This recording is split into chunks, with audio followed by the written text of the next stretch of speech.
State government ಇರ್ಬೋದು, central government ಇರ್ಬೋದು, ಒಂದು ದಿವಸ ಆದ್ರೂ ಸಿನಿಮಾದವ್ರಿಗೋಸ್ಕರ ಇಂಥ ಬಡ್ಜೆಟ್ ಮಾಡಿದ್ನಂತ ಒಂದು ತೆಗಿರಿ ಬರ್ ಎಲ್ಲೂ ಇಲ್ಲ. ಸಿನಿಮಾದವ್ರು ಏನ್ ತಪ್ಪು ಮಾಡಿದ್ದಾರೆ? ನೀವು ಎಲ್ರಿಗೂ ಆ ನಿಧಿ ಈ ನಿಧಿ ಕೊಡ್ತೀರಿ. ಸಿನಿಮಾದವರು ಈಗ ರಿಟೈರ್ಡ್ ಆದವ್ರು ಇದಾರಪ್ಪ, ಅವ್ರಿಗೇನು ಕೊಡ್ತೀರಿ? ಇಲ್ಲ. ಬಟ್ ನಿಮ್ಗೆ GST ಮತ್ತು ಟ್ಯಾಕ್ಸ್ ಕಟ್ಟಕ್ಕೆ ಇರ್ಬೇಕು, ಅಥವಾ ಬೇರೆ ಪೆನಾಲ್ಟಿ ಇದು ಮಾಡೋಕ್ಕೆ ನಾವು ಬೇಕು. ಯಾರು ಕೂಡ ಒಂದು ಸಿನಿಮಾದ ಅದರದ್ದು ಏನು ಸಿದ್ಧಾಂತಗಳಿದೆ, ಅಥವಾ ಒಂದು ಸಿನಿಮಾ ಈ ರೀತಿಯಾಗಿ ಒಂದು ಸಿನಿಮಾ ಇರಬೇಕು ಅಂತ ಒಂದು ಕಟ್ಟುನಿಟ್ಟಾಗಿ ಮಾಡ್ಕೊಂಡು ಬಂದ ನಿರ್ದೇಶಕನಿಗೆ, ನಿರ್ಮಾಪಕನಿಗೆ ಅದು ಪ್ರಶಸ್ತಿನೂ ಸಿಗಲ್ಲ, ಸಬ್ಸಿಡಿನೂ ಸಿಗಲ್ಲ. ಮಾಧ್ಯಮದವರಿಗೆ ಅವರ ಏನು ಸಿದ್ಧಾಂತಗಳಿದೆಯೋ, ನಾವು ಏನು ಈ ರೀತಿ ಇರ್ಬೇಕು ಅನ್ನುವ ಇದನ್ನ ಮರ್ತ್ಬಿಟ್ಟಿದ್ದಾರೆ.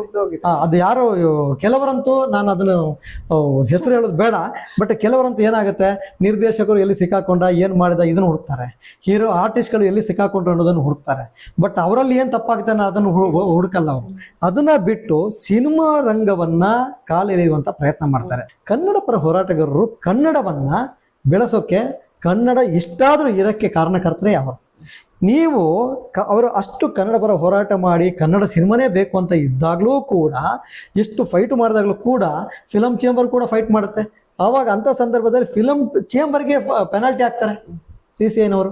ನೀವು ಕನ್ನಡನೇ ಕೇಳಬಾರ್ದು, ಬೇರೆ ಲ್ಯಾಂಗ್ವೇಜ್ನೂ ಕೇಳಬೇಕು. ಹಾಗಾದ್ರೆ ನಮ್ಮ ಭಾಷೆ ಹೇಗೆ ಬೆಳೀತದೆ? ನಮ್ಗೆ ಎಲ್ಲರೂ ನಮ್ಮ ಭಾಷೆಯನ್ನ ತುಳಿಯಕ್ಕೆ ಪ್ರಯತ್ನ ಮಾಡಿದ್ರೆ ನಮ್ಮ ಭಾಷೆ ಹೇಗೆ ಬೆಳೀತದೆ?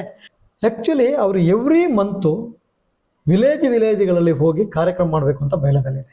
ಬಟ್ ಅವ್ರು ಮಾಡ್ತಾ ಇಲ್ಲ ಅಂದ್ರೆ ಯಾರಿಗೂ ನಮ್ಮ ಇಂಡಸ್ಟ್ರಿ ಉದ್ಧಾರ ಆಗ್ಬೇಕು ಅನ್ನೋ ಭಾವನೆ ಅಕಾಡೆಮಿಗೂ ಇಲ್ಲ, ಫಿಲಂ ಚೇಂಬರ್ಗೂ ಇಲ್ಲ, ನಮಗೂ ಇಲ್ಲ ಅಂತಲೇ ಹೇಳೋದು. ಯಾಕಂದ್ರೆ ನಾನು ಒಬ್ಬ ಮಾಡಿದ್ರೆ ಸಾಲದು, ಎಲ್ಲರೂ ಸೇರ್ಕೊಂಡು ಮಾಡ್ಬೇಕಾಗತ್ತೆ. ಆಲ್ಮೋಸ್ಟ್ ಎಲ್ಲಾ ಚಾನಲ್ ಯೂಟ್ಯೂಬ್ ಚಾನಲ್ ಇದೆ, ಮತ್ತೆ ನಿಮ್ ಚಾನಲ್ ಏನಕ್ಕೆ? ಇದನ್ನ ಒಂದು ಮಾಡಿ. ಈಗ ನಮಗೂ ಕನ್ಫ್ಯೂಸ್ ಅಪ್ಪ, ನಾನು ಪ್ರೇಕ್ಷಕ, ನಾನು ನೋಡ್ಬೇಕು, ನಮ್ಗೆ ನಿಮ್ ಚಾನಲ್ ನೋಡ್ಬೇಕು, ಯೂಟ್ಯೂಬ್ ನೋಡ್ಲಾ ನಿಮ್ದು TV ಚಾನಲ್ ನೋಡಿ, ಯಾವ ಚಾನಲ್ ನೋಡಿ ನಮಗೂ ಗೊತ್ತಿಲ್ಲ. ಅದರಿಂದ ಈಗ ಏನಾಗಿದೆ, ಯೂಟ್ಯೂಬ್ನವ್ರದ್ದೇ ಪೈಪೋಟಿ ಜಾಸ್ತಿ ಆಗಿದೆ.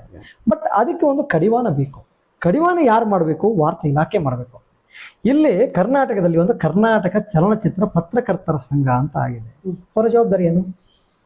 ಕರ್ನಾಟಕ ಚಲನಚಿತ್ರ ಪತ್ರಕರ್ತರ ಸಂಘ ಅಂತ ಮಾಡ್ಕೊಂಡಿದ್ದಾರೆ. ಅವರೊಬ್ಬ ಯೂಟ್ಯೂಬರ್ಸು ಅಲ್ಲಿ ಬಂದು ಕೆಟ್ಟದಾಗೆ ಬರೆಯುವಾಗ ಅವ್ರಿಗೆ ಒಂದು ಮೆಂಬರ್ಶಿಪ್ ಮಾಡ್ಕೋತಾರ, ಅಥವಾ ಅವ್ರನ್ನ ಕೂರಿಸ್ಕೋತಾರ, ಅಥವಾ ನೀನು ಮೆಂಬರ್ ಅಲ್ಲ, ನೀನು ಬರುವಾಗಿಲ್ಲ, ನೀನು ಮಾಡುವಾಗಿಲ್ಲ ಹೇಳ್ಬೋದಲ್ಲ. ನೀನು ಚಿತ್ರಗಳಿಗೆ ನೀನು ಒಳ್ಳೆ ರೀತಿಯ ಕೆಲಸವನ್ನ ಮಾಡ್ತೀಯಾ, ಮಾಡು. ನೀನು ಚಿತ್ರರಂಗಕ್ಕೆ ಕೆಟ್ಟದ್ದು ಬಯಸೋದ್ರೆ ಖಂಡಿತ ನೀನು ಬರಬೇಡ. ಇಂಡಸ್ಟ್ರಿ ಒಟ್ಟಾಗಬೇಕು. ಇಂಡಸ್ಟ್ರಿ ಒಟ್ಟಾಗಲ್ಲ, ಯಾವತ್ತಿಗೂ ಒಟ್ಟಾಗಲ್ಲ ಇಂಡಸ್ಟ್ರಿ.